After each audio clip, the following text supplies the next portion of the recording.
กระทรวงศึกษาธิการและกีฬาได้จัดพิธีสรุปบ้านการสอบเสียงนักเรียนเก่งระดับชาติชั้นมัธยมศึกษาม .4 และม .7 ประจำสุขเฮียน 2025-2026 ซึ่งจัดขึ้นในวันที่ 24 เมษายน 2026 นี้ที่นครหลวงวิจันทร์โดยการเข้าร่วมของท่านนางดารวรรณกิตติพันธ์รองรัฐมนตรีกระทรวงศึกษาธิการและกีฬาพร้อมด้วยครูอาจารย์น้องนักเรียนผู้ปกครองและแขกเข้าร่วมการสอบเสิ่งนักเรียนเก่งระดับชาติชั้นมัธยมศึกษาเป็นกิจกรรมที่สำคัญและเป็นบุริมสิทธิ์ของกระทรวงศึกษาธิการและกีฬาซึ่งกลุ่มสามัญศึกษาได้ปฏิบัติมาอย่างต่อเนื่องถูกศกเรียนสำหรับศกเรียน 2025-2026 ผลการสอบเสิ่งนักเรียนเก่งระดับชาติชั้นมัธยมต้นม .4 วิชาภาษาลาววรรณคดีที่ 1 ได้แก่เท่าทิตวันแก้วมหาวงศ์แหว่งคำมวลได้รับเหรียญคำใบย่องยอและเงินสด13 ล้านกีบที่ 2 ได้แก่นางเพชรอนงวงสุดใจนครหลวงเวียงจันทร์ได้รับเหรียญเงินใบย่องยอเงินรางวัล9 ล้านกีบที่ 3 ได้แก่นางหญิงหลักสีหจักรแหว่งสวรรณเขตได้รับเหรียญทองใบย่องยอและเงิน7 ล้าน5แสนกีบและมีนักเรียนได้รับรางวัลสมเสยจำนวน10 คนส่วนวิชาคณิตศาสตร์ที่ 1 ได้แก่นางป้าใสธรรมโคตรแหว่งไซสมบูรณ์ได้รับเหรียญคำใบย่องยอและเงินสด13 ล้านกีบที่ 2 ได้แก่นางอินทิดาไซญสุขนครหลวงเวียงจันทร์ได้รับเหรียญเงินใบย่องยอและเงินรางวัล9 ล้านกีบที่ 3 มี2 คนได้แก่เท่าอาบิซงเยตู้แหว่งหลวงพะบางเท่าเลืองมโนสุนิไซแหว่งสวรรณเขตได้รับเหรียญทองใบย่องยอและเงินสด7 ล้าน5แสนกีบและมีนักเรียนได้รับรางวัลสมเสยจำนวน4 คนสำหรับวิชาฟิสิกส์ศาสตร์ที่ 1 ได้แก่นางทิพวรรณย้อยสายคำนครหลวงเวียงจันทร์ได้รับเหรียญคำใบย่องยอและเงินสด13 ล้านกีบที่ 2 ได้แก่นางแอนนี่ออนนาลีแขวงจำปาสักได้รับเหรียญเงินใบย่องยอและเงินสด9 ล้านกีบที่ 3 ได้แก่นางจิตดาวันสุขเสริมแหว่งเส้นขวงได้รับเหรียญทองใบย่องยอและเงินสด7 ล้าน5แสนกีบและยังมีรางวัลสมเสยอีกจำนวน9 คน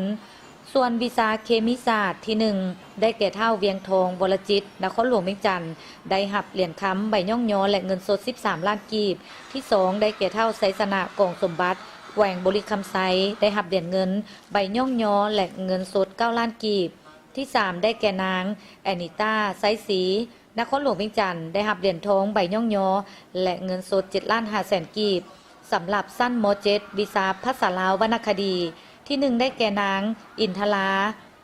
นิสวัสดิ์วงศานครหลวงเวียงจันทร์ได้รับเหรียญคำใบย่องยอและเงินสด13 ล้านกีบที่ 2 ได้แก่นางอาลีพิรวันแหว่งเส้นขวงได้รับเหรียญเงินใบย่องยอและเงินสด9 ล้านกีบ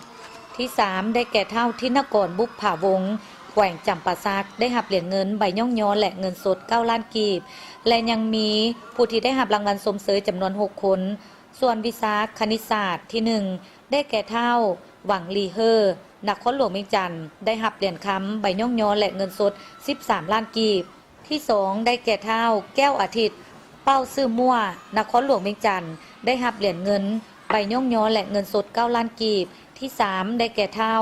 เหล่าทอกแหว่งหลวงพะบางได้รับเหรียญทองใบย่องยอและเงินสด7 ล้าน5แสนกีบและยังมีผู้ที่ได้รับรางวัลสมเสยจำนวน6 คนสำหรับวิชาฟิสิกส์ศาสตร์ที่ 1 ได้แก่เท่าเพชรนำโซกสุบรรณมณี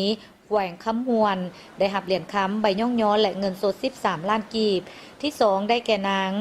วิภานีวรรณวงศ์แหว่งจำปาสักได้รับเหรียญเงินใบย่องยอและเงินสด9 ล้านกีบที่ 3 ได้แก่นางมิลิน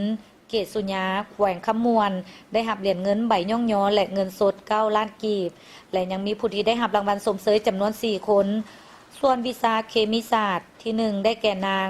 มณีลินไสทองป่านนครหลวงเวียงจันทร์ได้รับเหรียญคำใบย่องยอและเงินสด13 ล้านกีบที่ 2 ได้แก่นางเพ็ญสุดาบุญตานครหลวงเวียงจันทร์ได้รับเหรียญเงินใบย่องยอและเงินสด9 ล้านกีบที่ 3 ได้แก่เท่า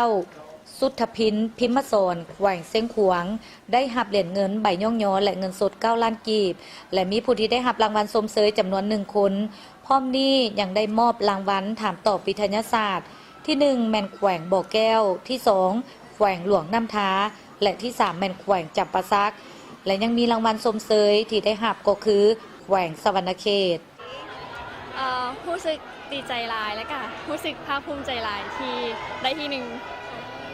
ตัวเองเฮ็ดจังได๋จึงสามารถญาติได้ที่หนึ่ง ก็ฝึกฝนแล้วก็ตอนสิ่งมันมีสติในการสิ่งแล้วก็อ่านโจทย์แบบให้ละเอียด มื้อนี้รู้สึกตื่นเต้นหลายและบ่คิดว่าสิได้แบบสิได้ที่หนึ่งแบบไร้เหยียญคำชนะเลิศรู้สึกว่ายินดีแล้วก็ดีใจนำตัวเองที่ว่าเฮ็ดได้ รู้สึกว่าประกาศเป็นสื่อเฮารู้สึกตื่นเต้นเฮาแบบน้ำตาคลอเลยเพราะว่าแบบมันตื้นตันเพราะว่าเฮานะอยากได้ตั้งแต่